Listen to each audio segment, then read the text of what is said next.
నమస్తే, welcome to ఏవి news. Laddu వేలంపాట అనగానే మనకి ముందుగా గుర్తొచ్చేది బాలాపూర్. ప్రస్తుతం మనం బాలాపూర్లో ఉన్నాం. ఈరోజు మన ఇంటర్వ్యూ కార్యక్రమం వచ్చేసి బీజేపీ సీనియర్ నాయకులు, సింగిల్ విండో మాజీ చైర్మన్ శ్రీ కోనంటి శంకరెడ్డి గారు మనతో పాటు ఉన్నారు. మరి వారి యొక్క రాజకీయ జీవితం గురించి పూర్తి వివరాలు, డీటెయిల్స్ అన్ని వారిని అడిగి తెలుసుకుందాం. నమస్కారం సార్. నమస్తే. ఎలా ఉన్నారు సార్? ఫైన్ అంత బాగుంది. ఎట్లా ఉంది రాజకీయ జీవితం?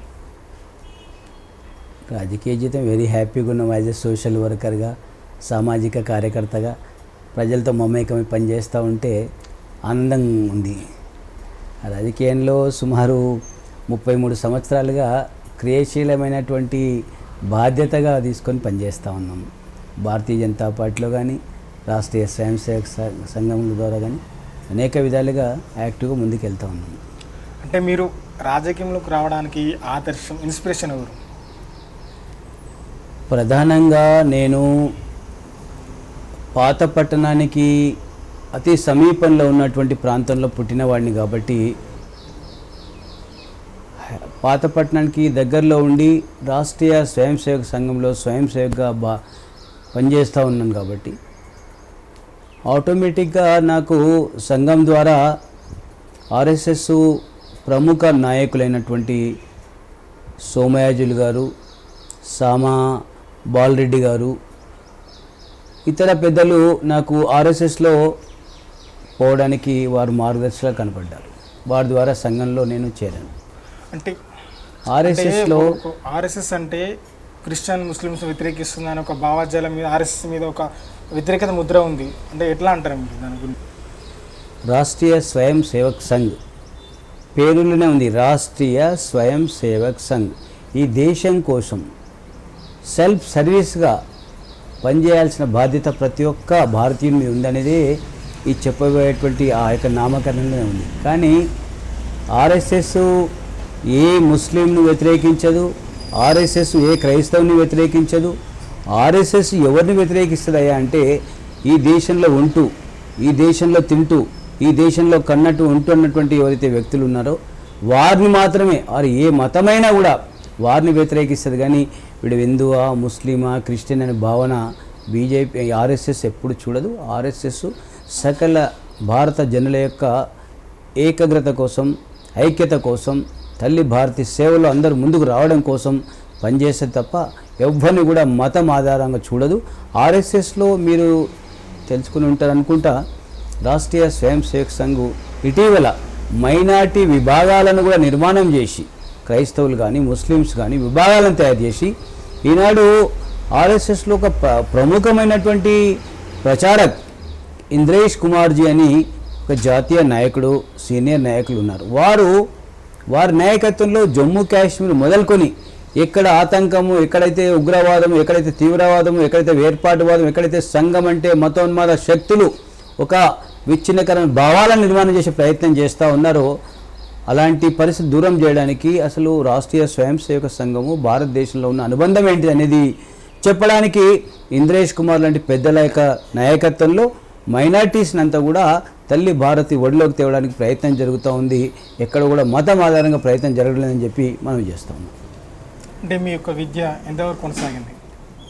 నేను బాల్యం నుంచి బాలాపూర్ నుండే ఇక్కడ ప్రాథమిక ప్రభుత్వ పాఠశాలలో చదువుకున్నాను. దాని తర్వాత హోల్ సిటీలో లాల్దరలో చదువుకున్నాను. ఆ తర్వాత హై స్కూలు, ఇంటర్మీడియట్ సరూర్ నగర్లో చదువుకున్నాను. డిగ్రీ వచ్చేసి మన గవర్నమెంట్ సిటీ కాలేజీలో చదువుకున్నాను. నేను డిగ్రీ గ్రాడ్యుయేషన్ వరకు విద్యను కొనసాగించడం జరిగింది. అది కూడా ఆర్ఎస్ఎస్తో యాక్టివ్గా ఉంటూ బీజేపీలో 1987, 86, 87 నుండి బీజేపీలో చేరిన తర్వాత నా యొక్క రాజకీయ ప్రస్థానాన్ని కూడా ప్రారంభించానని చెప్పి తెలుపుతా ఉన్నాను. అంటే మీరు ఏ సంవత్సరంలో ప్రత్యేక రాజకీయాల్లోకి దిగారు?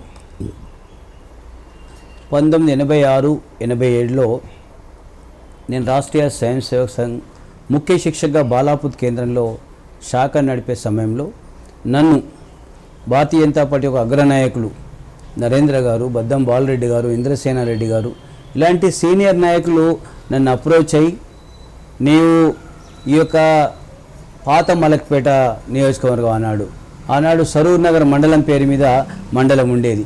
ఇలాంటి పరిస్థితుల్లో మీరు బీజేపీలో బాధ్యత తీసుకొని బీజేపీలో చేరి యాక్టివ్గా ఉంటే బాగుంటుందని చెప్పడం జరిగింది. ఆనాడు మాకు రాష్ట్రీయ స్వయం సేవక్ సంఘ ప్రచారకగా ఉన్నటువంటి స్వర్గీయ దేశ్ పాండే గారి యొక్క అనుమతితో నేను బీజేపీలో చేరి బీజేపీలో యాక్టివ్గా ముందుకు పోతా ఉన్నాను.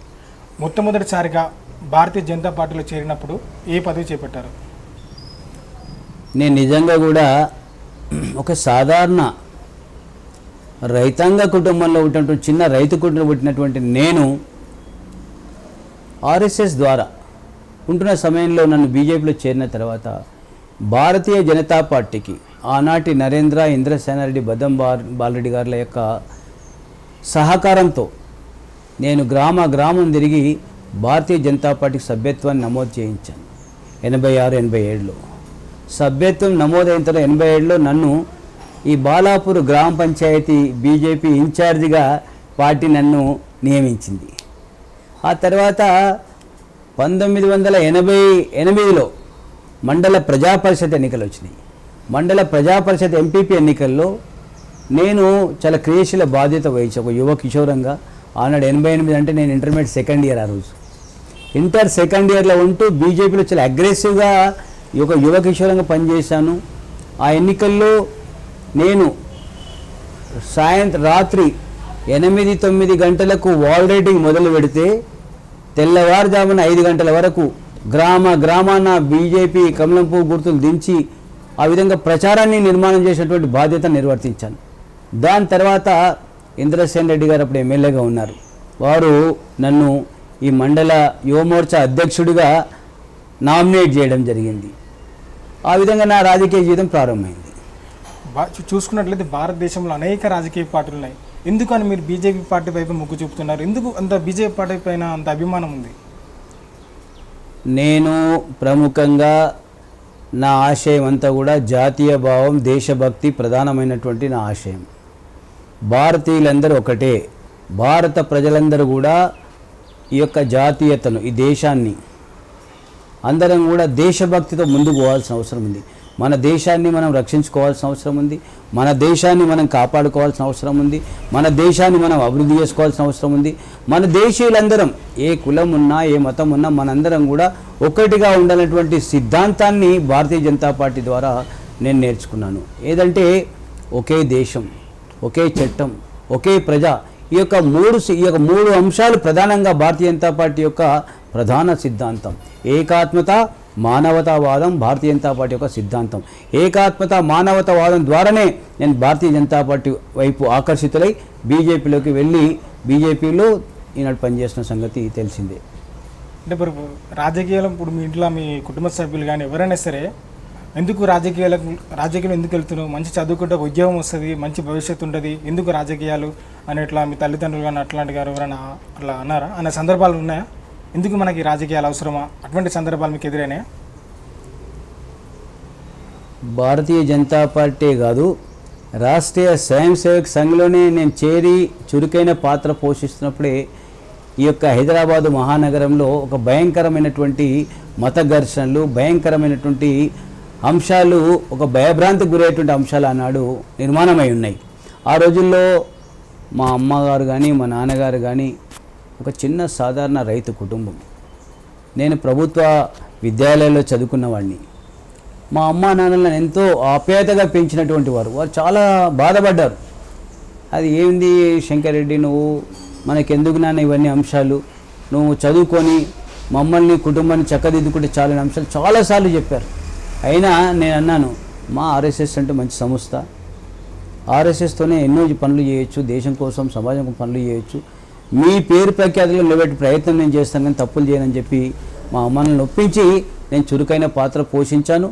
ఒక సందర్భంలో 1990లో మా అమ్మకు మా నాన్నకు చెప్పకుండా నేను భారతీయ జనతా పార్టీ ఈ యొక్క సరూర్ నగర్ మండలము, ప్రస్తుత బాలాపూర్ మండలం, ఈ పార్టీ అధ్యక్షుడిగా ఉన్నాను బీజేపీకి. అన్నాడు బీజేపీకి అధ్యక్షుడిగా ఉన్నప్పుడు అయోధ్య ఉద్యమం వచ్చింది.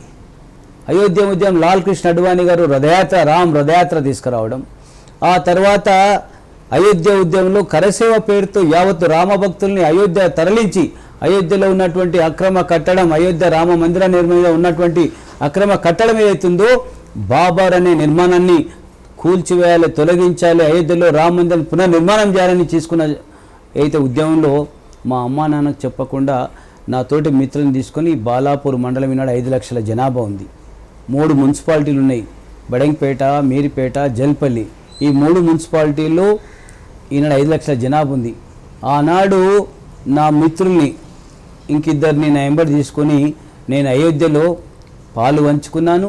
ఆనాడు కరసేవలో మహోబా, ఉత్తరప్రదేశ్లోని మహోబా జైల్లో 13 రోజులు జైల్లో ఉన్నాను నేను. ఆ చరిత్ర ఉంది. మా అమ్మ నాకు చెప్పిపోవడంతో వాళ్ళు చాలా బాధపడ్డారు. మా గ్రామస్తులంతా ఏమైపోయాడు, ఎక్కడైపోయాడు, అదృశ్యమైపోయాడు ఒక భయాందోళనలో ఉంటే లేదు అయోధ్యలో రామ మందిర కరసేవలో ఉన్నాడు, కరసేవకు వెళ్ళాడని చెప్పడంతో కొంత ఉన్నారు వాళ్ళు. చాలా బాధపడ్డారు. అంటే మీకు చూస్తుంటే మీ మాటలు వింటుంటే మీకు దైవభక్తి ఎక్కువగా ఉందని అనిపిస్తుంది. అంటే ఎట్లా దైవభక్తి? నేను దైవభక్తి కంటే ఎక్కువగా దేశభక్తిని గౌరవించేవాడిని. మానవ సేవయే మాధవ సేవగా భావిస్తాను. మానవునికి సేవ చేస్తే మానవాళికి దేవుని చేసిన సమానమైన ఒక సిద్ధాంత సూక్తి నేను స్వామి వివేకానంద కానీ ఇతరత్ర పెద్దల యొక్క సూక్తులు చదివాను.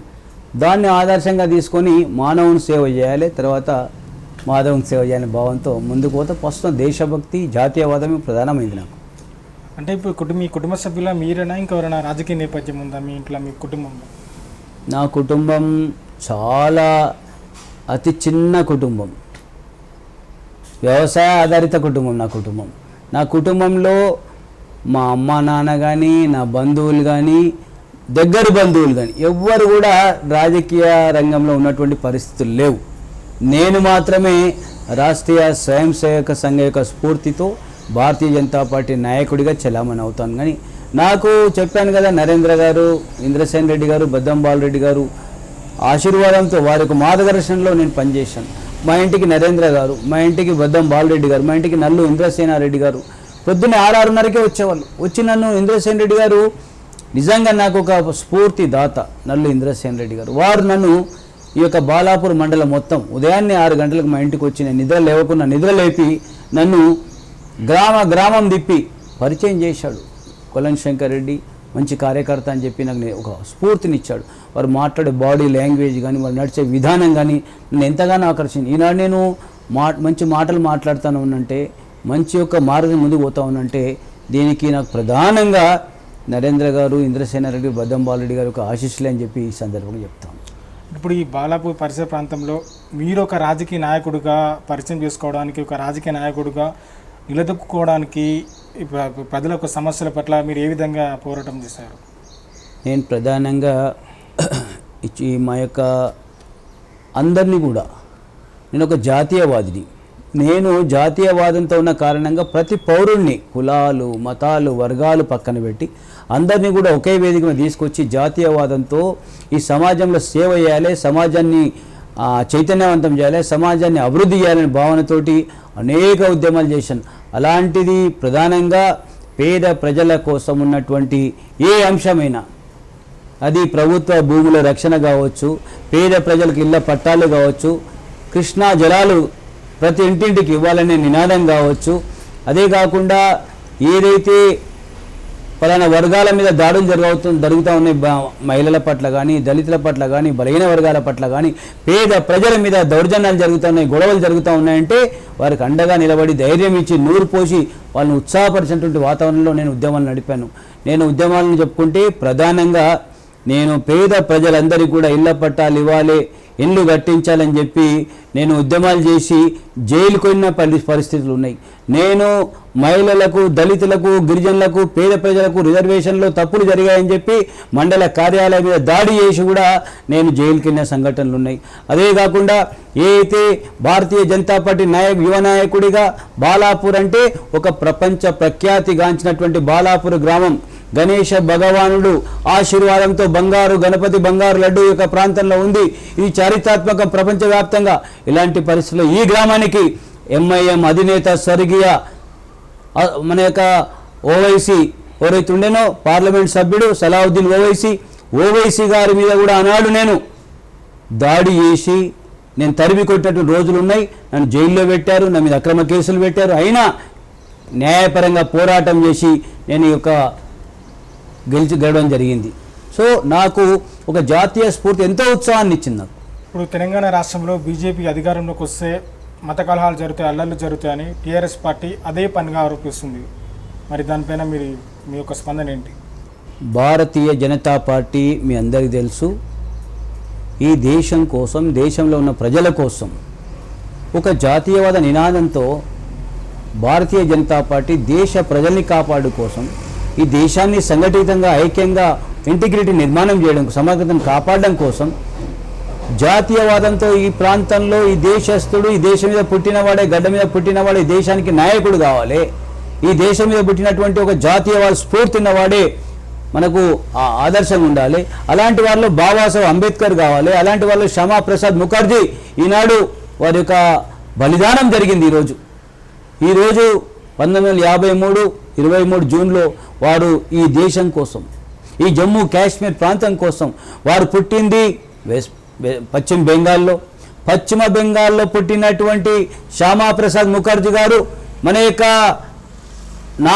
ఉత్తరాన ఉన్నటువంటి జమ్మూ కాశ్మీర్ అంశం మీద వారు పోరాటాలు చేసి ఆయన యొక్క లోక్సభ స్థానానికి కానీ, ఆయన యొక్క విదేశాంగ మంత్రిత్వానికి రాజీనామా చేసి 5,000 కిలోమీటర్ల యొక్క పాదయాత్ర నిర్వహించి ఏదైతే జమ్మూ కాశ్మీర్లో భారతదేశం అంతా ఒకవైపు, జమ్మూ కాశ్మీర్ మరొక వైపు, ఇక్కడ ప్రధానమంత్రిని ప్రధాని అంటే అక్కడ ఉన్నటువంటి ముఖ్యమంత్రిని ప్రధాని అనేటువంటి చెప్పేటువంటి అంశం ఏదైతుందో, అదే కాకుండా జమ్మూ కాశ్మీర్ పోవాలంటే భారతీయులకు ఒక వీసాలాగా సర్టిఫికేట్ ప్రభుత్వం ఇవ్వాల్సిన పరిస్థితి ఉంటే, ఏక్ దేశ్ మే దో నిషాన్, దో చండా, దో రాజ్, నై చలేగా అని చెప్పి ఉద్యమాన్ని ప్రారంభించి తన యొక్క సర్వస్వం త్యాగం చేసి, మంత్రి పదవిని త్యాగం చేసి, నెహ్రూ హయాంలో ఆయన జైల్లో పెడితే జమ్మూ కాశ్మీర్లో ఆయన యొక్క బలిదానం చేసినటువంటి అలాంటి మహానుభావుల యొక్క జీవితాలను చూస్తూ ఉంటే మనలో ఎంతో ఉత్సాహం, ఎంతో స్ఫూర్తిదాయకమైనటువంటి జీవితం ముందుకు పోవాలనేటువంటి భావన వస్తూ ఉందని మనం చేస్తూ ఉన్నాను.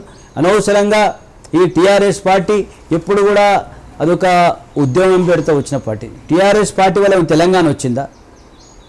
టీఆర్ఎస్ పార్టీ వల్ల ఏమైనా జరిగిందా? భారతీయ జనతా పార్టీ లాల్ కృష్ణ అడ్వాణి, స్వర్గీయ సుష్మా స్వరాజ్ల యొక్క నాయకత్వంలో లోక్సభలో బిల్లు పెట్టాలని చెప్పి ఎంతటి తీవ్రమైన పరిణామాలు ఎదురైనా లోక్సభలో బిల్లును పెట్టించి పాస్ చేయించి తెలంగాణ ఇప్పించిన ఘనత భారతీయ జనతా పార్టీకి స్వర్గీయ సుష్మా స్వరాజ్ దక్కిందని చెప్పి ఈ సందర్భంగా మనం చేస్తూ ఉన్నాను. కానీ ఆనాడు 2 లోక్సభ సభ్యులు ఉన్నటువంటి కేసీఆర్ గారు, విజయశాంతి గారు ఎక్కడ పడుకున్నారు, ఎక్కడున్నారు? ఈనాడు సమాధానం లేదు. తెలంగాణను తెచ్చిన తర్వాత ఇక ఏదో తెలంగాణ అంశానికి ఉన్నటువంటి ఏదైతే సెంటిమెంట్ ఉందో ఈ సెంటిమెంట్ ద్వారా, ఈ సెంటిమెంట్ను వారు సొంతం చేసుకుని రాజకీయ అవసరాల కోసం రాజకీయం చేసినటువంటి వ్యక్తులు పార్టీ టీఆర్ఎస్ పార్టీ. కాబట్టి బీజేపీ దేశ ప్రజల పార్టీ, అన్ని వర్గాల పార్టీ.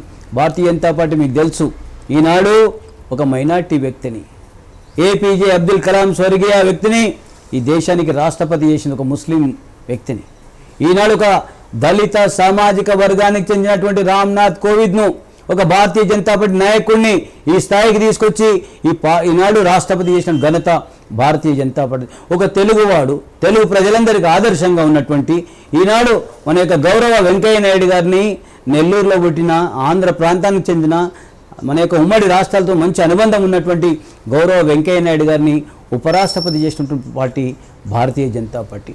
ఒక సామాన్య రైతాంగ కుటుంబంలో మా పక్క మండలంలో కందుకూరులో పుట్టినటువంటి గంగాపురం కిషన్ రెడ్డి గారి పెద్దల్ని ఈనాడు లోక్సభ సభ్యుడిగా, కేంద్ర హోంశాఖ మంత్రిగా చేసినటువంటి ఘనత భారతీయ జనతా పార్టీ దక్కింది. ఇలాంటి సంఘటనలు ఈనాడు బంగారు లక్ష్మణ్ గారు, మీకు తెలుసు స్వర్గీయ బంగారు లక్ష్మణ్ గారు, ఒక దళిత సామాజిక వర్గానికి చెందినటువంటి వారు, వారిని కూడా జాతీయ అధ్యక్షుడిగా, రైల్వే శాఖ మంత్రిగా చేసిన ఘనత దక్కింది. ఒక సాధారణ కుటుంబంలో ఉన్నటువంటి డాక్టర్ కె లక్ష్మణ్ గారు భారతీయ జనతా పార్టీ జాతీయ ఓబీసీ మోర్చా అధ్యక్షుడిగా ఈనాడు ఉన్నారు. అంటే బీజేపీలో మైనార్టీలు ఉన్నారు, దళితులు ఉన్నారు, బడుగు బలైన వర్గాలు ఉన్నారు, మహిళలు ఉన్నారు. ఈ దేశంలో మొదటిసారి ఒక విదేశాంగ మంత్రిగా, ఒక డిఫెన్స్ శాఖ మంత్రిగా, ఓ ఫైనాన్స్ శాఖ మంత్రిగా, నిర్మలా సీతారామన్ గారిని డిఫెన్స్గా, ఫైనాన్స్ శాఖ మంత్రిగా ఈ దేశంలో పెట్టినటువంటి ఒక చరిత్ర ఒక తెలుగు మహిళకి ఇచ్చిన గౌరవం భారతీయ జనతా పార్టీకి దక్కింది, నరేంద్ర మోడీ గారు దక్కిందని ఈ సందర్భంగా మనం చేస్తాం. కాబట్టి టీఆర్ఎస్ భయం ఏంటంటే భారతీయ జనతా పార్టీ చేస్తున్నటువంటి అభివృద్ధి సంక్షేమ పథకాలు కానీ, భారతీయ జనతా పార్టీ ప్రజలతో ఉన్నటువంటి అనుబంధం ఏదైతుందో, ప్రజలకు ఇస్తున్నటువంటి సంక్షేమ ఫలాలు ఏవైతున్నాయో ఈ ప్రజలకు చేరితే ప్రజలంతా కూడా నరేంద్ర మోడీ గారి వైపు, భారతీయ జనతా పార్టీ వైపు ఆకర్షితులు అవుతున్న ఒక భయాందోళన వల్ల వీరు ఒక మతం ఊబి, ఒక మతతత్వ ముద్ర భారతీయ జనతా పార్టీ వైపు వేశారు. మీరు ఆలోచించండి, భారతీయ జనతా పార్టీ వైపు ఈనాడు మతతత్వ ముద్ర వేస్తే భారతీయ జనతా పార్టీలో అనేక మంది ఉగ్రవాదులు వాళ్ళ యొక్క తప్పులను గ్రహించి జమ్మూ కాశ్మీర్లో వాళ్ళు లొంగిపోయి జనజీవన స్రవంతిలో వచ్చి భారతీయ జనతా పార్టీలో కలిశారు. అనేక మంది తెలంగాణ రాష్ట్రంలో మాజీ నక్సలైట్లు భారతీయ జనతా పార్టీ వ్యతిరేకంగా పోటీ చేసినటువంటి వ్యక్తులు భారతీయ జనతా పార్టీలో చేరారు. ఈ విధంగా ఈనాడు భారతీయ జనతా పార్టీ దేశవ్యాప్తంగా 20 రాష్ట్రాల అధికారంలో ఉంది. ఇంకా 9 రాష్ట్రాల అధికారం రావాల్సిన అవసరం ఉంది. ఆ 9 రాష్ట్రాల్లో ప్రధానంగా అధికారం కోసం ప్రయత్నం చేసిన రాష్ట్రం ఏదైనా ఉందా అంటే మొట్టమొదటి తెలంగాణ రాష్ట్రము. అందుకే ఈ తెలంగాణ రాష్ట్రంలో ఈ యొక్క కేసీఆర్ గారికి భయం మొదలైంది. ఈ కేసీఆర్ టీఆర్ఎస్ ప్రభుత్వం ప్రజలకు ఇచ్చినటువంటి వాగ్దానం పూర్తిగా వైఫల్యం చెందిపోయింది, మోసం చేసింది. అసలు ముఖ్యమంత్రికి కేసీఆర్ గారికి ఏమాత్రం నీతి నియమాలు ఉంటే ప్రధానంగా రాజీనామా చేసి దళితుల్ని ఈ రాష్ట్ర ముఖ్యమంత్రి చేయాలి. హరిజన గిరిజన ప్రజలకు 3 ఎకరాల భూమి ఉచితంగా ఇస్తున్న ముఖ్యమంత్రి ఈనాడు ఇవ్వలేక దివాలా కోరతానికి కొనసాగిస్తూ ఉన్నారు. భారతీయ జనతా పార్టీ రైతుల కోసం చట్టం తేవడం జరిగింది. ఆ చట్టాన్ని బీజేపీ పార్టీ మద్దతిస్తుంది, సపోర్ట్ చేస్తుంది. మరి ఇతర పార్టీలను వ్యతిరేకిస్తున్నాయి. పంజాబ్ రాష్ట్రంలో కూడా అల్లలు బాగా జరిగినాయి, ఢిల్లీలో కూడా చాలా ఘర్షణ జరిగినాయి. ఎందుకంటే దీనికి అసలు కారణం ఏంటి? ప్రధానంగా 70 సంవత్సరాలు పూర్తయిన భారత రాజ్యాంగంలో, భారత ప్రభుత్వ చట్టంలో రైతన్నల కోసం నూతన చట్టాన్ని తీసుకొచ్చి రైతులని దేశంలో ఒక సంపన్నులను చేయాలి, రైతులని నాడు సంక్షేమ పథకాల్లో ముందుకు తీసుకుపోవాలి, రైతే రాజు, రైతే వెన్నెముక దేశానికి ఒక భావనతో రైతాంగం పండించిన పంటను దళారుల పాలు కాకుండా రైతు ఈ దేశంలో ఎక్కడ ధర ఎక్కువ ఉంటే అక్కడ అమ్ముకునే వీలు, అదే కాకుండా ఎక్కడికైనా ఎగుమతి చేసుకునే వీలును చట్టం ద్వారా తీసుకొచ్చాం. కానీ కొంతమంది దళారులు ఈ యొక్క చట్టం ద్వారా దళారితనంతో వాళ్ళకు వచ్చే లాభాలు నష్టపోయి సుమారు ప్రతి ఏటా ఖాళీ పంజాబ్ హర్యానా ప్రాంతంలోనే 8,000 కోట్ల రూపాయల యొక్క ఆదాయం ఈ యొక్క కమిషన్ల ద్వారా దళారులకు పోతుంది. అంటే 8,000 కోట్ల రూపాయలు ప్రతి ఏటా పోతూ ఉంటే ఒక రాష్ట్రం ద్వారా మరి దేశవ్యాప్తంగా ఎంత దళారీతనం జరుగుతూ ఉందో ఒకసారి ఆలోచన చేయాలి. రైతులు ఏ విధంగా దోపిడీ గురవుతున్నారో అర్థం చేసుకోవాలి. దురదృష్టం ఏంటంటే ఈ కమిషన్ ఏజెంట్లు, ఈ దళారులంతా కూడా ఉద్యమానికి ఊపిరి పోసి నరేంద్ర మోడీ గారి ప్రభుత్వాన్ని అప్రతిష్ట పాలు చేయాలని చెప్పి కొంతమంది గూండాలను, కొంతమంది రైతేతరులను జమ చేసి ఓ పోగు చేసి ఈ ఉద్యమాన్ని కొనసాగించి భారతీయ జనతా పార్టీని అప్రతిష్ట పాలు చేసి ఇబ్బంది పెట్టాలని కుట్రలు జరిగాయి. అందులో కొంతమంది ఈ కాంగ్రెస్ పార్టీ కావచ్చు, కమ్యూనిస్టు పార్టీలు కావచ్చు, ప్రధానంగా కాంగ్రెస్ కమ్యూనిస్టులు ఇందులో భాగస్వామ్యమై నరేంద్ర మోడీ భారతీయ జనతా పార్టీ ప్రభుత్వాన్ని నిర్వీర్యం చేయాలన్నటువంటి కుట్రలకు పాల్పడ్డాయి. రైతులు గ్రహించారు ఈ కుట్రలన్నీ కూడా చాలా తప్పు. నరేంద్ర మోడీ గారు తీసుకున్న చట్టం చాలా సులువైనది. నరేంద్ర మోడీ గారు రైతుల సంక్షేమం కోసం తీసుకొచ్చింది.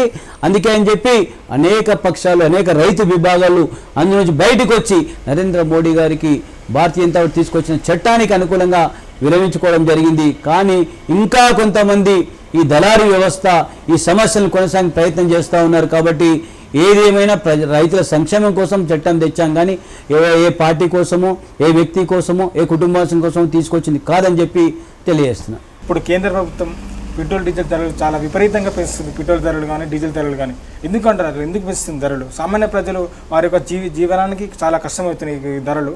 ఎందుకు ఇలా కేంద్ర ప్రభుత్వం ధరలు పెంచాల్సిన అవసరం ఆవశ్యకత ఎందుకు ఉంది? 2014 మే మాసంలో భారతీయ జనతా పార్టీ నరేంద్ర మోడీ గారి ప్రభుత్వం మొదటిసారిగా ఏర్పాటు చేయడం జరిగింది. అప్పటికే కేంద్రంలో కాంగ్రెస్ పార్టీ అధికారంలోకి ఉండింది. కాంగ్రెస్ పార్టీ చమురు సంస్థలకు 40,000 కోట్ల రూపాయల అప్పు బాకీ ఉన్నారు. నరేంద్ర మోడీ గారు ఆ బాకీని తీర్చి ఈ యొక్క చమురు వ్యవస్థను మరింతగా సులువుగా చేసే ప్రయత్నం వాళ్ళు ప్రారంభం చేశారు. అదేవిధంగా అన్నాడు కాంగ్రెస్ ప్రభుత్వం, కాంగ్రెస్ పార్టీ ఈ చమురు ధరల్ని చమురు సంస్థలు వాళ్ళంతల వాళ్ళే పెంచుకోవచ్చు, తగ్గించుకోవచ్చు అని చెప్పి ప్రపంచవ్యాప్తంగా ఒక చమురు సంస్థల యొక్క ద్వారానే ఈ ధరలు నిర్ణయించేటువంటి అధికారాన్ని కట్టబెట్టారు. కాబట్టి ఆ వ్యవస్థ ఇంకా కొనసాగుతూ ఉంది. భారతీయ జనతా పార్టీకి ఎలాంటి సంబంధం లేదు ఈ యొక్క ధరల పెరుగుదలలో. భారతీయ జనతా పార్టీ కానీ భారత ప్రధాని నరేంద్ర మోడీ గారి కానీ సంబంధం లేదు. ఆనాడు చట్టం వల్ల ఇచ్చినటువంటి వెసులుబాటు వల్ల, ఈ యొక్క కాంగ్రెస్ ఇచ్చిన వెసులుబాటు వల్లనే ఈ ధరలు పెరుగుతూ ఉన్నాయి. ఆనాడు మీరు అర్థం చేసుకోవాలి, మన్మోహన్ సింగ్ గారు ప్రధానమంత్రిగా ఉన్నప్పుడు 77 రూపాయలకు లీటర్ పెట్రోల్ వెళ్ళింది. ఈనాడు నరేంద్ర మోడీ గారు అధికారంలోకి వచ్చిన తర్వాత 7 సంవత్సరాలు పూర్తయిపోయింది మోడీ గారిది. 7 సంవత్సరాల పాలన పూర్తయిన తర్వాత కూడా ఈనాడు చమురు సంస్థల ధరలు పెరుగుతాయి. ఇలా పెంచుతూ ఉన్నాయి, వారానికి తగ్గిస్తూ ఉన్నాయి, వారానికి పెంచుతాం, తగ్గిస్తాం. అంటే అది వాళ్ళ యొక్క స్వతంత్రతను వాళ్ళకి ఇచ్చిన కారణం జరుగుతూ ఉంది. దీని మీద నరేంద్ర మోడీ గారు, భారతీయ జనతా పార్టీ సుదీర్ఘంగా ఆలోచనలు మొదలుపెట్టింది. దీనికి ఒక చికిత్స ప్రారంభం చేయాల్సిన అవసరం ఉందని గ్రహించింది. ప్రజలను రక్షించాల్సిన అవసరం ఉంది. ప్రజలు బాధపడదని ఆలోచిస్తూ ఉన్నాం. కాబట్టి ఈ యొక్క ధరల్ని అదుపు చేయడం కోసం ఒక కార్యాచరణను కొనసాగిస్తూ ఉన్నాం. తప్పకుండా తగ్గించే ప్రణాళికను తీసుకొస్తుందని చెప్పి ఆశాభావాన్ని మోడీ గారి ద్వారా నేను ఆశిస్తూ ఉన్నాను. కానీ ఒక విషయం మీ ద్వారా నేను అడుగుతూ ఉన్నాను. చెప్పండి. ఈనాడు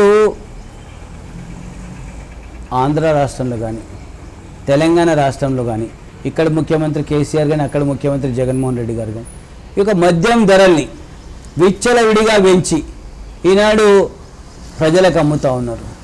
ఇది ఎవరు కూడా ఇక్కడ ఖండిస్తలేరు. పేద ప్రజలు, సామాన్య ప్రజలు, మధ్యతర వర్గం నశించిపోతాం దీని ద్వారా.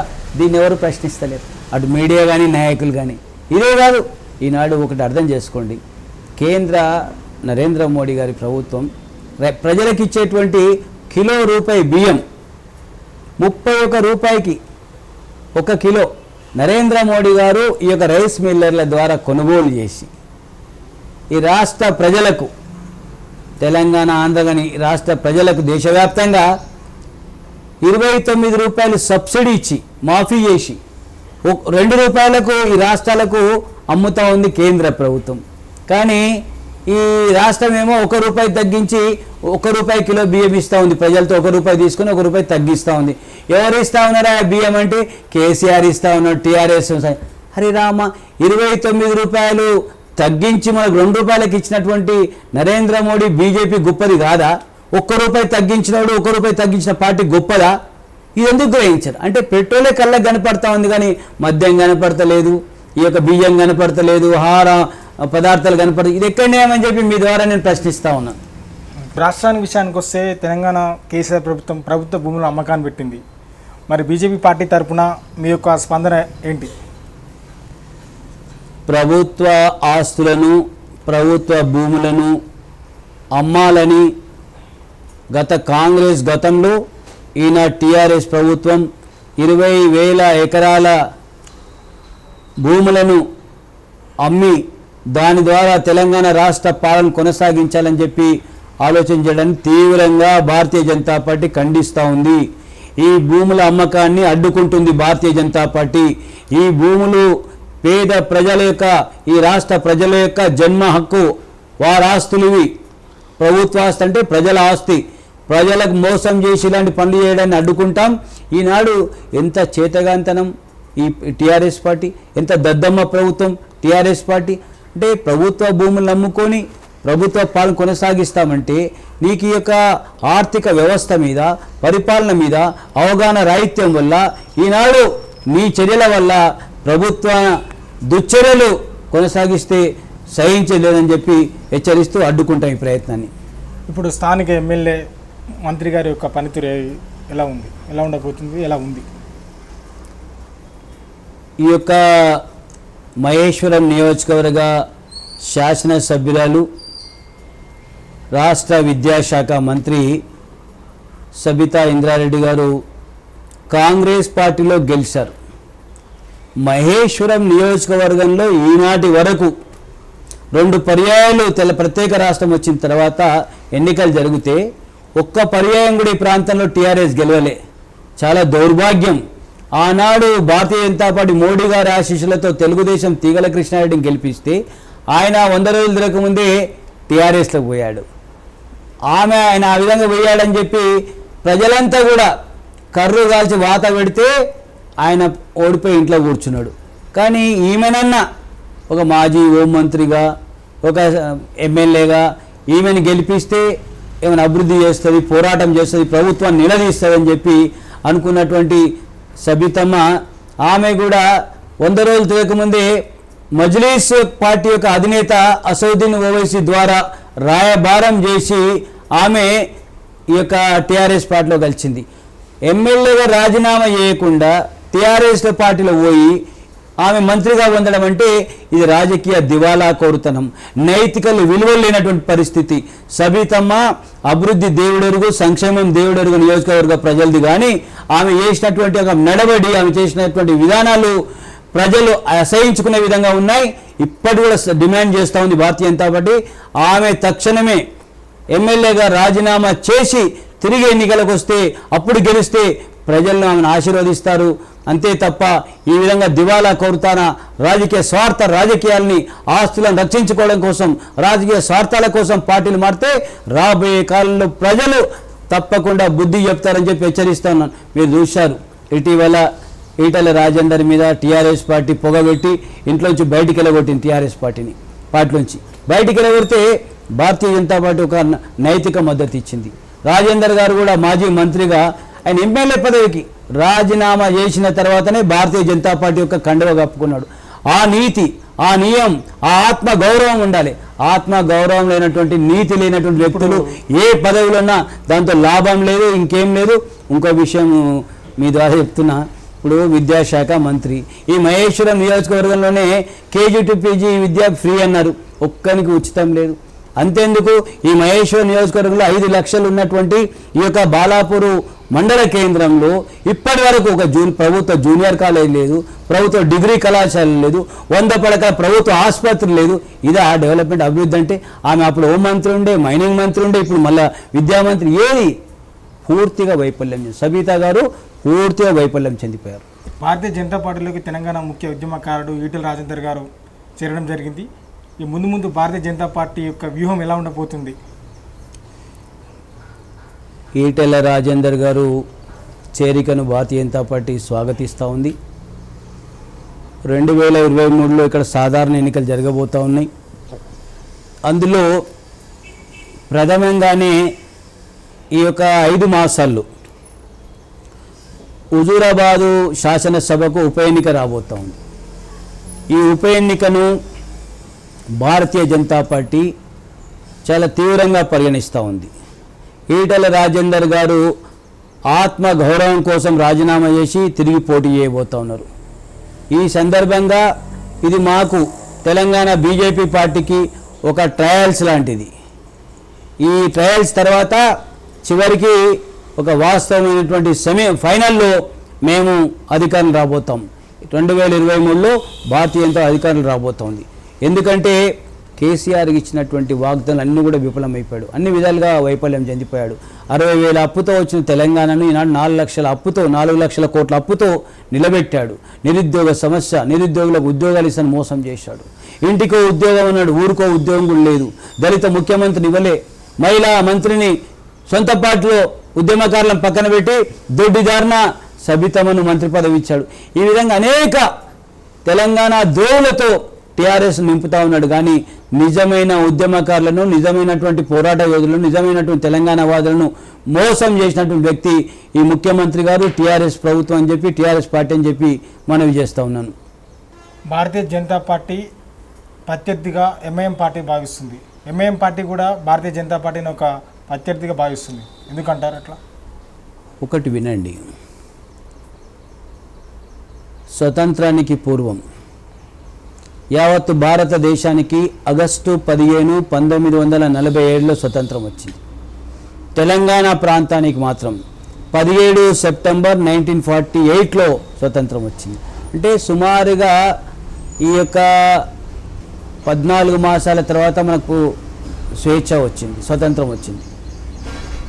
స్వతంత్రానికి పూర్వం ఈ యొక్క రజాకార్ల యొక్క మనోభావాలు కాసిం రజ్వీ ఎవరైతే ఆనాడు ఇక్కడ నవాబు పాలన కొనసాగించాడో తెలంగాణ ప్రజల మీద మారణ హోమాన్ని ఆత్మహత్యలే కాకుండా అత్యాచారాలతో అనేక విధాలుగా నష్టాలకు చేసినటువంటి ఒక ఉగ్రవాదంలాగా ప్రయత్నం చేసినటువంటి ఎంఐఎం పార్టీ కాసిం రజ్వీ ద్వారానే వారసత్వంతో వచ్చిన పార్టీ ఎంఐఎం పార్టీ. కాబట్టి ఎంఐఎం పార్టీ ఎప్పుడైనా ఈ దేశ వ్యతిరేక శక్తి ప్రయత్నం చేస్తుంది. కాబట్టి దేశ వ్యతిరేక చర్యలతో దేశానికి వ్యతిరేకంగా నిర్మాణం చేసేటువంటి ప్రణాళికను రచిస్తుంది. కాబట్టి ఈ దేశ వ్యతిరేక పార్టీగా ఎంఐఎం పార్టీని భారతీయ జనతా పార్టీ ఎప్పటికి కూడా ప్రత్యర్థిగానే భావిస్తుంది, ఎప్పటికి కూడా స్నేహాన్ని చేయదని చెప్పి హెచ్చరిస్తూ ఉన్నా, మనవి చేస్తూ ఉన్నా. ఈనాడు ఎంఐఎం పార్టీతో కాంగ్రెస్ పార్టీ పొత్తు పెట్టుకుంది, గతంలో తెలుగుదేశం పార్టీ పొత్తు పెట్టుకుంది. ఈనాడు టీఆర్ఎస్ పార్టీ బహిరంగంగా ఎస్ Majlis party is the my friendly party అని చెప్పి చెప్పుకుంటున్నటువంటి ముఖ్యమంత్రి సిగ్గుపడాలి, తల ఉంచుకోవాలి. తెలంగాణ ప్రజల ఆడపడుచులను బతుకమ్మలు ఆడించి నగ్నంగా ఆత్మహత్యలు అత్యాచారాలు చేస్తే నీ ఫ్రెండ్లీ పార్టీ అయిందా? ఇదేనా దుశ్చర్యలకు దుష్టులకు సపోర్ట్ చేసే పద్ధతి ఇదేనా అని చెప్పి నేను మీ ద్వారా అడుగుతా ఉన్నాను. జిహెచ్ఎంసీ ఎలక్షన్ల ముందట జరిగిన పరిమాణం అంటే కేటీఆర్ గారు ప్రకటించారు మేము ఎంఐఎం పార్టీతో పొత్తు పెట్టుకోమని. అది ఇప్పుడు మేయర్ ఎన్నిక విషయంలో మరి ఎంఐఎం పార్టీతో పొత్తు పెట్టుకోవడం జరిగింది. అంటే మరి దీన్ని మీరు ఏ విధంగా పరిగణిస్తారు భారతీయ జనతా పార్టీ నాయకుడిగా? మేము ప్రజలకు మున్సిపల్ కార్పొరేషన్ ఎన్నికల్లోనే చెప్పాము, ఈనాడు ఓట్ల కోసం ఓట్ల రాజకీయాల కోసమే టీఆర్ఎస్ మజ్లిసు మాకు పొత్తు లేదని చెప్పి దొంగ మాటలు చెబుతూ ఉంది. దయచేసి నమ్మకండి, ఈ రెండే. ఏనాటికైనా మజ్లిసు టీఆర్ఎస్ కలవక తప్పదు. ఈ రెండింటిని ఓడించండి, మేయర్ పీఠాన్ని బీజేపీకి అప్పయ్యప్పండి అని చెప్పి కోరితే ప్రజలు గ్రహించి 48 స్థానాలు గెలిపించారు భారతీయ జనతా పార్టీని. 48 స్థానాలు గెలిపించడమే కాకుండా అనేక చోట్ల స్వల్ప ఓట్లతో పోయాం. ఈ ముఖ్యమంత్రి భయపడి ఈ ఎన్నికల సమయాన్ని ఇవ్వలే, మాకు 15 రోజుల సమయాన్ని ఇచ్చిండు. కనీసం ఒక నెల రోజులు టైం ఇస్తే ఈ పీఠం మాకు వచ్చేది. గ్రేటర్ హైదరాబాద్లో ఇప్పుడు కూడా భారతీయ జనతా పార్టీదే. గ్రేటర్ హైదరాబాద్ కోసం భారతీయ జనతా పార్టీ ఎప్పటికి కూడా ప్రజలకు అండగా ఉంటుంది. బీజేపీ ముస్లింలకు వ్యతిరేకం కాదు, బీజేపీ క్రైస్తవులకు వ్యతిరేకం కాదు, బీజేపీ ఈ మతోన్మాద రజాకార్ల పార్టీకి వ్యతిరేకం. ఇతర శక్తులైతే ఈ దేశ వ్యతిరేక విచ్ఛిన్నకర శక్తులకు ప్రయత్నం చేస్తాడో వాళ్ళకు వ్యతిరేకం. దేశ ప్రజలకు బీజేపీ అండగా ఉంటుందని చెప్పి తెలుపుతున్నాం. గతంలో జరిగిన జిహెచ్ఎంసీ ఎలక్షన్లో అనూహ్యంగా బీజేపీ పార్టీ ఒక 48 సీట్లు పైగా గెలవడం, దానికి ఉన్న కారణం ఏంటి? అంటే భారతీయ జనతా పార్టీ 1951 నుండి ఈ దేశంలో జనసంఘ రూపాన పార్టీ నిర్మాణం చేసి జాతీయవాదులందరినీ కూడా ఒక వేదిక మీద తీసుకొచ్చింది. ఏదైతే 80లో బీజేపీగా మారిందో, బీజేపీగా మారిన తర్వాత ప్రజలంతా కూడా భారతీయ జనతా విశ్వాసంగా ఉన్నారు. కానీ ఇది అనివార్యం కాదు. బీజేపీ ఎన్నో వందలాది మంది కార్యకర్తల్ని తెలంగాణలో పోగొట్టుకుంది. ఒకవైపు మతోన్మాద రజాకారుల యొక్క గూండాల దాడులకు కానీ, మరోవైపు ఉగ్రవాద చర్యలకు చర్యలకు పాల్పడుతున్నటువంటి ఐఎస్ఐ ఉగ్రవాదులతో కానీ, నక్సలైట్లతో తూటాలకు కానీ బలైనటువంటి వందలాది మంది కార్యకర్తల యొక్క బలిదానమే ఈనాడు తెలంగాణలో భారతీయ జనతా పార్టీ స్థాయికి వచ్చింది. ఈ రాష్ట్రంలో 4 పార్లమెంట్ సభ్యుల్ని, ఈ రాష్ట్రంలో 48 మంది ఈ ప్రాంతంలో కార్పొరేటర్లను కానీ, ఈ యొక్క రాష్ట్రంలో బీజేపీ నాడు ఇంత పటిష్టం కావడానికే వందలాది మంది కార్యకర్తల యొక్క ప్రాణాల బలిదానం, అగ్రనాయకుల యొక్క పోరాట ఫలితమే ఈ స్థాయి తప్ప ఇందులో ఏ ఒక్కరి యొక్క అంశం లేదు. ఇది సమిష్టి నిర్ణయం, సమిష్టి గెలుపు, సమిష్టి పోరాటం అని చెప్పి మీ ద్వారా తెలుపుతా ఉన్నాను. ప్రస్తుతం ఇప్పుడున్న మహేశ్వరం నియోజకవర్గం, ఈ చేవెళ్ళ పార్లమెంటు, ఈ 2 స్థానాలు బీజేపీ గెలుచుకోవడానికి మీరేమైనా వ్యూహాలు ప్రణాళిక ఏమైనా రచిస్తున్నారా? మేము 100% మొదటి నుంచి కూడా మా ప్రయత్నం అంతా చేవెళ్ళ పార్లమెంట్లో భారతీయ జనతా పార్టీ విజయం సాధించాలి. దాంతోపాటుగా ఈ యొక్క చేవెళ్ళ పార్లమెంట్లో ఉన్న 7 నియోజకవర్గాలు, ప్రత్యేకించి మహేశ్వరం నియోజకవర్గం కూడా బీజేపీ జెండా గెలిపే ధ్యేయంగా ముందుకు పోతా ఉన్నాం. భారతీయ జనతా పార్టీ గెలుపు కోసం మేము ఈ టీఆర్ఎస్ ప్రజలకు ఇచ్చిన వాగ్దానాలు ఏందో ఆ వాగ్దానాలను అమలు చేయని కారణంగా వాటి మీద ఉద్యమాలు చేయబోతూ ఉన్నాం. అదేవిధంగా ఇక్కడ యువతను, మహిళల్ని మరింత చైతన్యవంతం చేసి దళిత సామాజిక వర్గ ప్రజలంతా కూడా ఈ ప్రాంతంలో జరుగుతున్నటువంటి అవినీతి అక్రమాల మీద, ఇక్కడ కొనసాగుతున్న చర్యల వల్ల భారతీయ జనతా పార్టీ ఏం చర్యలు తీసుకుంది, ఏం మంచి చేస్తూ ఉందనే విషయాన్ని చెప్పి బీజేపీని బలోపేతం చేసి ఇక్కడ విజయం సాధించడం మేము ప్రయత్నం చేయబోతాం. అంటే ఇక్కడ చూస్తుంటే 2023 ఎలక్షన్లో మిమ్మల్ని ఒక ఎమ్మెల్యేగా చూడొచ్చా ఇక్కడ ప్రాంత ప్రజలు?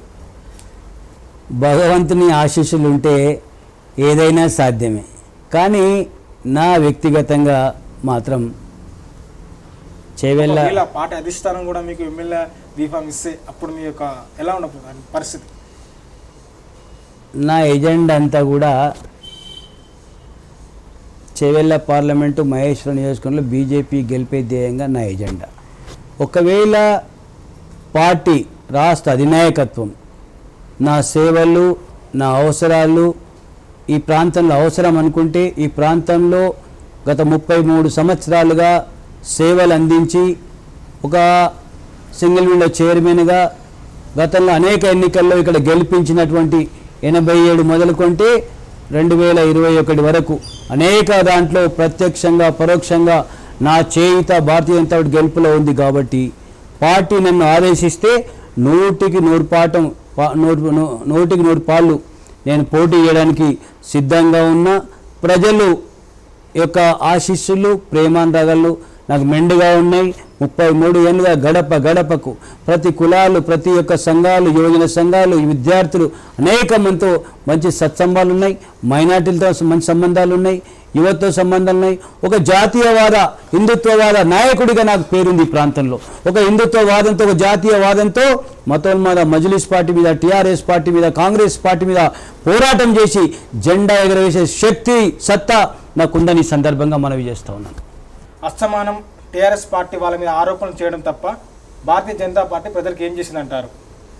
భారతీయ జనతా పార్టీ ఏం చేసిందంటే స్పష్టంగా ముందే చెప్పిన ఈ ప్రజలకు, తెలంగాణ ప్రజలకు ఈయన అన్నం పెట్టే కార్యక్రమంలోనే 29 రూపాయలు భారతీయ జనతా పార్టీ వాటా ఉంది.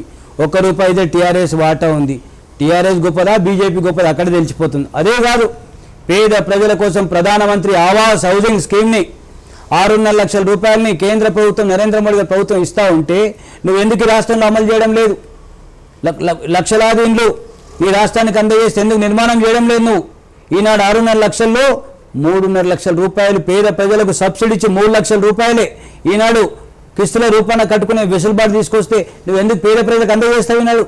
అదే కాదు, నీవు ఆయుష్మాన్ భారత్ పేరు మీద 1433 రూపాయలు కేంద్ర ప్రభుత్వం ఇన్సూరెన్స్ రూపాన కిస్తు కడితే సంవత్సరం పాటు నీ కుటుంబంలో ఉండేటువంటి 4, 3, 2, 5 అందరూ కూడా ఈ యొక్క బీమా సౌకర్యాన్ని తీసుకునే అవకాశం ఉంటే ఎందుకు అమలు చేయలేదు రాష్ట్రంలో? నువ్వు నీ చర్యల వల్ల, నువ్వు నిర్ణయాలు తీసుకునే వల్ల ఈ రాష్ట్రం దివాలా కోరుతనమైంది. ఈ రాష్ట్రం వెనుకబడ్డది. ఈ రాష్ట్రం ఈనాడు ప్రజలు మోసపోయారు. ఈ రాష్ట్ర ప్రజలు ఈనాడు అనేక విధాలుగా అప్పులపాలైపోయారు. ఈ రాష్ట్ర ప్రజలు ఆస్తులు అమ్ముకొని, బంగారం అమ్ముకొని, భూములు అమ్ముకొని, ఇండ్లు అమ్ముకొని వాళ్ళ యొక్క ఆరోగ్యాన్ని కాపాడుకునేటువంటి ప్రయత్నాలు చేస్తూ ఉంటే ఇంత కూడా సిగ్గు లేకుండా, బాధ లేకుండా బహిరంగంగా బీజేపీని ఇంకా మాట్లాడుతూ ఉన్నంటే నీకు, నీ పార్టీకి నీకు బేషరంగా నీ సందర్భం మనవి చేస్తా ఉన్నాను. మోడీ గారు చివరికి మన ఆయుష్మానం తెస్తున్నారు. మీరు చూశారు, కరోనా 1 కానీ కరోనా 2 కానీ, వేవ్ 1 వేవ్ 2లో లక్షలాది మంది, కోట్లాది మంది ఆర్థికంగా కృంగిపోయారు. ఆర్థికంగా అప్పుల పాలైపోయారు, ప్రాణాలను కోల్పోయారు. ఎవరు దీని కారకులు? ఈ టీఆర్ఎస్ ప్రభుత్వం అని చెప్పి నేను డిమాండ్ చేస్తూ ఉన్నాను. టీఆర్ఎస్ ఆయుష్మాన్ భారత్ తెస్తే ప్రజలు ఆరోగ్యంగా ఉండేవారు, ఆర్థికంగా ఉండేవారు. ఇది ప్రజలు గ్రహిస్తూ ఉన్నారు.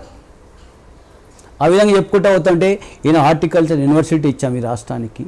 ఈ రాష్ట్రానికి మనము గంగాపురం కిషన్ రెడ్డి గారి యొక్క చర్య వల్ల మనకు బీబీ నగర్లో ఎయిమ్స్ హాస్పిటల్ కూడా వచ్చింది. ఆ విధంగా అనేక విధాలుగా ఈ రోడ్ల నిర్మాణం కోసం 20,000 కోట్ల రూపాయలు ఇచ్చారు. తొందరలోనే మరొక ఔటర్ రింగ్ రోడ్డు రాబోతూ ఉంది.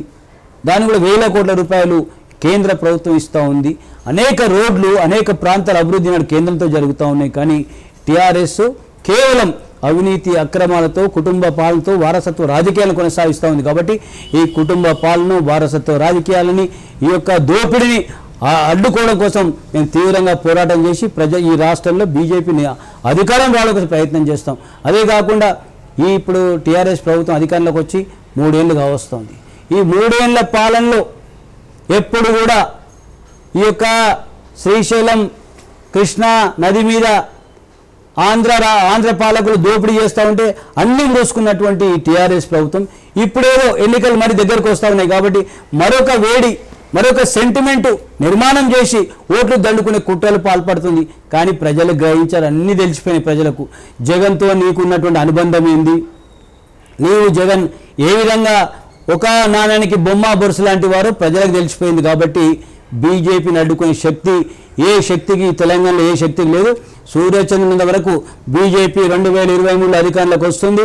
అందుకోసం మా శక్తి వంచన లేకుండా ప్రభుత్వం ఏర్పాటు కోసం కావాల్సిన అన్ని విధాల త్యాగాలకు మేము కానీ మా పార్టీ నాయకులు కానీ సాధారణ కార్యకర్తలు అందరూ కూడా యుద్ధ రణరంగంలాగా ఈ పోరాటంలో అందరం ముందుకు వస్తా ఉన్నామని చెప్పి తెలియజేస్తున్నాను. చివరగా తెలంగాణ రాష్ట్ర బీజేపీ రథసారథి రాష్ట్ర అధ్యక్షులు బండి సంజయ్ గారికి మీతో ఉన్న సాన్నిధ్య సంబంధం ఎలాంటి? బండి సంజయ్ అన్న మాతో పాటు సాధారణ కార్యకర్త స్థాయి నుండి ఒక పార్లమెంటు మెంబర్గా ఒక రాష్ట్ర అధ్యక్ష కావడం నిజంగా శుభ పరిణామం. ఒక యువకుడికి అవకాశం వచ్చింది, అది కూడా గ్రామీణ ప్రాంతానికి ఉన్నటువంటి ఒక యువకుడు ఈనాడు రాష్ట్ర అధ్యక్షుడు కావడం శుభ పరిణామం. వారితో మాకు చాలా దగ్గర అనుబంధం ఉంది. ఎవరితో కూడా బీజేపీలో ఒక ఛాయ్ వాలా దేశ ప్రధాని అయినప్పుడే అర్థమైంది. ఒక సామాన్యుడు వాజ్పేయి గారు దేశ ప్రధానిగా ఒకసారి కాదు 3 సార్లు అయినప్పుడు అర్థమైంది. బీజేపీలో ఒక సాధారణుడు ఏ స్థాయికైనా ఎదిగే అవకాశం బీజేపీలో ఉంది. కాబట్టి బండి సంజయ్ గారితో చాలా చక్కటి అనుబంధం ఉంది, ఒక స్నేహపూర్వక వాతావరణం ఉంది, ఒక అన్నదమ్ముల అనుబంధంతో ఉన్నటువంటి వారితో మాకు సత్సంబంధాలు ఉన్నాయి. వారితో ప్రతి విషయాన్ని షేర్ చేసుకుంటాం.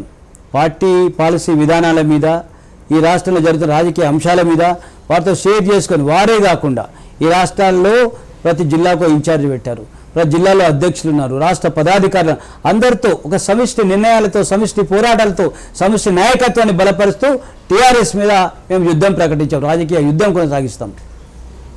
ఫైనల్గా ఈ మహేశ్వర నియోజకవర్గ ప్రజలకి, రంగారెడ్డి ప్రజలకి అంటే ఏం చెప్పాలనుకుంటున్నారు? భవిష్యత్తులో ఎలా ఉండబోతుంది ఇక్కడ? నేను మహేశ్వరం నియోజకవర్గ ప్రజలకు, రంగారెడ్డి జిల్లా ప్రజానీకానికి అందరికీ కూడా నేను శిరస్సు వంచి ప్రార్థిస్తూ ఉన్నా. అనేక మంది పెద్దలు గ్రహించి ఈనాడు బీజేపీలోకి వస్తూ ఉన్నారు. అనేక మంది ప్రముఖులు రంగారెడ్డి జిల్లాలో మహేశ్వరం నియోజకవర్గంలో బీజేపీలో ఇంకా రాబోతూ ఉన్నారు. అందరికి స్వాగతం. దయచేసి ఎవ్వరిని అడ్డుకునే ప్రసక్తే లేదు. ఎవరి అదృష్టాన్ని ఎవరు దూరం చేయరు. కాబట్టి ఈ రంగారెడ్డి జిల్లా ప్రజలు కానీ, ఈ యొక్క మహేశ్వరం నియోజకవర్గ ప్రజలు కానీ అనేక విధాలుగా అభివృద్ధి కావాలంటే, అనేక విధాలుగా రక్షణ కవచంగా ఉండాలంటే భారతీయ జనతా పార్టీ బలోపేతమై విజయం సాధిస్తేనే ఈ యొక్క మహేశ్వరం నియోజకవర్గం అభివృద్ధి అవుతుంది, రంగారెడ్డి జిల్లా అభివృద్ధి అవుతుందని చెప్పి మనవి చేస్తూ ఉన్నా. కాబట్టి ఇక్కడ భవిష్యత్తులో మొట్టమొద రజాకార్ల పార్టీ, ఎంఐఎం పార్టీ ఈ రాష్ట్రంలో మరింత చెలరేగిపోయే అవకాశాలు ఉన్నాయి. ఈనాడు మొట్టమొద మజ్లిస్ పార్టీని, టీఆర్ఎస్ పార్టీని కూకటి వేలతో తొక్కి వేసేటువంటి శక్తి, దమ్ము, ధైర్యం, టీఆర్ఎస్ ఓడించే దమ్ము భారతీయ జనతా పార్టీకి, భారతీయ జనతా నాయకత్వానికి ఉన్నాయి. కాబట్టి ప్రజలందరూ అప్పీల్ చేస్తున్నా, మీరు దయచేసి రాబోయే రోజుల్లో భారతీయ జనతా పార్టీకి అండగా ఉండి ఆశీర్వదించాలని చెప్పి నేను కోరుతా ఉన్నాను.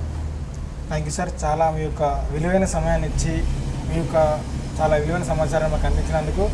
ఇది మన ఇంటర్వ్యూ కార్యక్రమం కొలను శంకరెడ్డి గారితో. Thank you.